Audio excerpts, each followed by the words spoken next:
పదవుల కోసం, అధికార పార్టీలో చేరడం కోసం ప్రతిపక్ష పార్టీ ద్వారా వచ్చినటువంటి పదవికి రాజీనామా చేయటం అనేది సహజంగా మనం చూసేటటువంటి పరిణామం.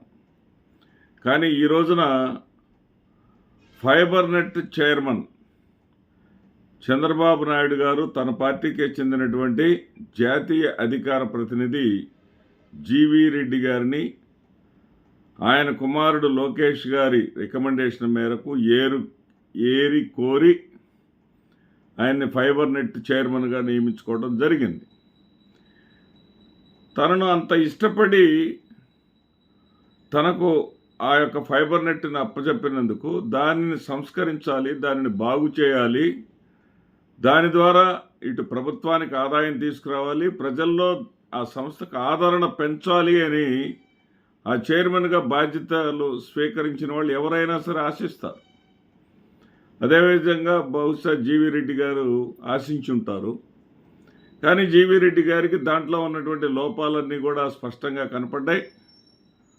ఏదైతే ఉన్నటువంటి కనెక్షన్స్ తగ్గిపోతున్నాయి, అభివృద్ధి సంగతి దేవుడెరుగు.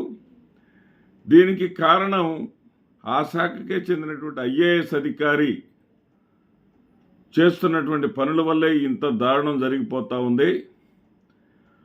అవసరమైతే అతని మీద రాజద్రోహ నేరం వేసినా తప్పు లేదు అని ఒక చైర్మన్ హోదాలో ఆయన ప్రకటించారు.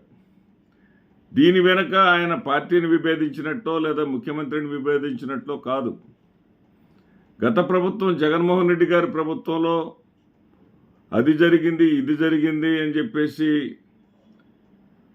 ఆరోపణలు చేసినటువంటి మీరు అలాంటివి మన హయాంలో జరగకూడదు, ఇప్పటికన్నా జగన్మోహన్ రెడ్డి గారి ప్రభుత్వమే నయమేమో అన్నట్లుగా పరిస్థితి ఉంటే మన మనుగడకు మంచిది కాదు అనేటటువంటి ఉద్దేశంతో జీవీ రెడ్డి గారు పాజిటివ్గా ఏది ఆ ఫైబర్ నెట్ సంస్థని అభివృద్ధి చెందించాలనేటటువంటి ఉద్దేశంతో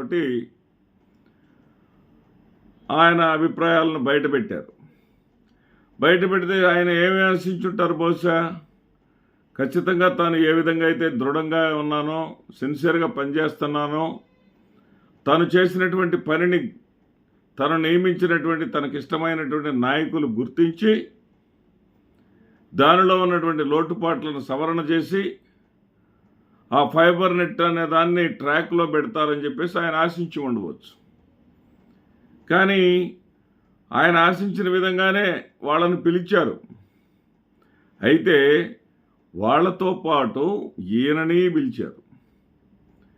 ఈయన పిలిచి వాళ్ళని ప్రశ్నించడానికి బదులుగా ఈయననే మందలిచ్చినట్లుగా సమాచారం. చంద్రబాబు నాయుడు గారు నేరుగా మందలిచ్చినట్లుగా. మరి నువ్వు అట్లా బయటపడి చెప్పాల్సిన పనే ఉంది, ఏదన్నా ఉంటే మాకు చెప్పాలి కదా అని చెప్పేసి తీవ్రంగా మందలిచ్చినట్లుగా సమాచారం. సరే, దానికి మనస్తాపం చెందినటువంటి ఈయన పదవికి రాజీనామా చేయొచ్చు.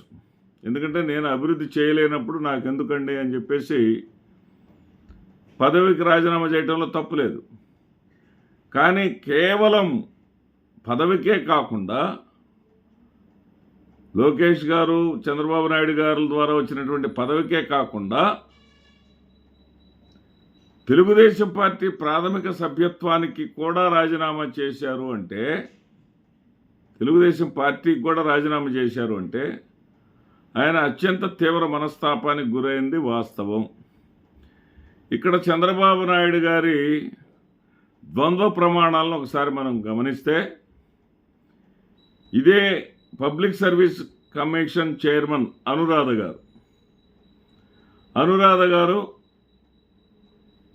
గ్రూప్ 2 అభ్యర్థుల విన్నపాలను తిరస్కరిస్తూ గ్రూప్ 2 అభ్యర్థులందరూ కూడా ఏకకంఠంతో పరీక్షను వాయిదా వేయాలని కోరుకుంటున్నప్పటికీ కూడా ఆ పరీక్షను వాయిదా వేయకుండా తమ చేతుల్లో లేదని, తాము మాట్లాడతామని ముందుగా ముఖ్యమంత్రి గారు, విద్యాశాఖ మంత్రి గారు చెప్పారు.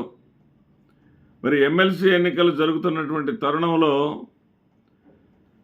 అభ్యర్థులందరి కోరిక మేరకు దానిని వాయిదా వేస్తే దాని ప్రభావం వాళ్ళ మీద పడకుండా ఉండటం కోసం వాళ్ళు ప్రయత్నం చేసినా కానీ ఏది అనురాధ గారు కూడా వాళ్ళు నియమించినటువంటి చైర్మనే.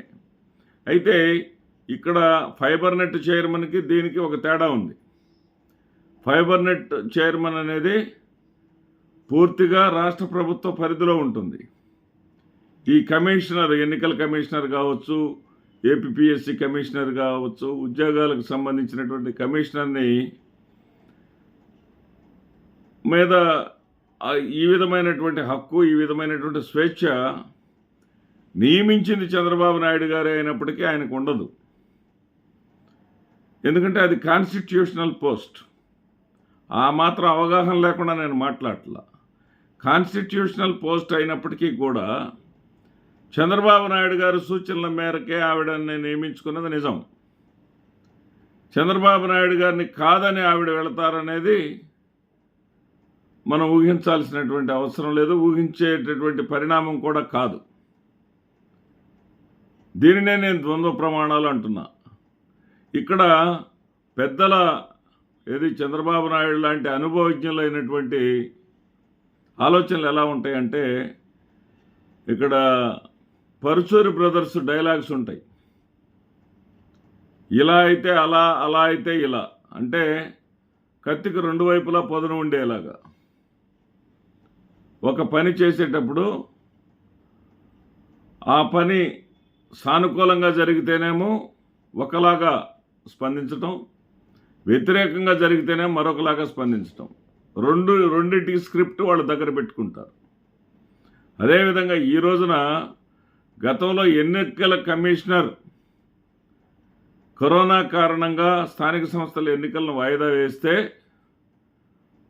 దానిని నానా యాగి చేశాడు మాజీ ముఖ్యమంత్రి జగన్మోహన్ రెడ్డి గారు.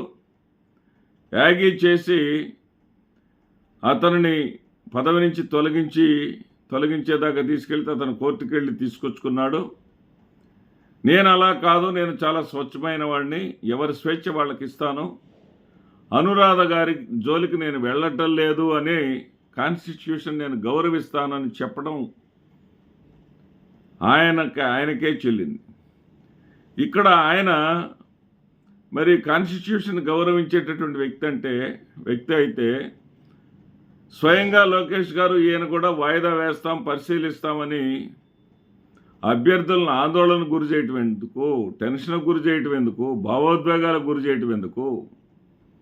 ఇదంతా కూడా మీరు జరగబోయేటటువంటి గ్రాడ్యుయేషన్ ఎమ్మెల్సీ ఎన్నికల్లో మీకు నష్టం జరగకుండా ఉండటం కోసం. ఎందుకంటే ఆ వాయిదా వేయకపోతే నష్టం ప్రభుత్వానికి, తక్షణ ఉద్యోగ అవకాశాలు ఇచ్చేటటువంటి పరిస్థితి మీ దగ్గర లేక మీరు ఇలా చేస్తున్నారని ఆ యొక్క అభ్యర్థులు భావించేటటువంటి అవకాశం లేకపోలేదు.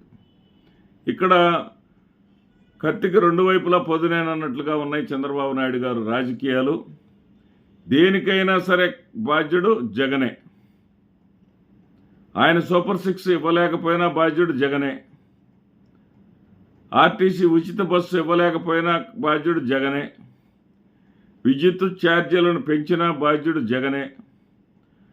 పోలవరం నిర్మాణం 2026కు అందించలేకపోయినా కారణం జగనే. అమ్మఒడి ఇవ్వకపోయినా కారణం జగనే.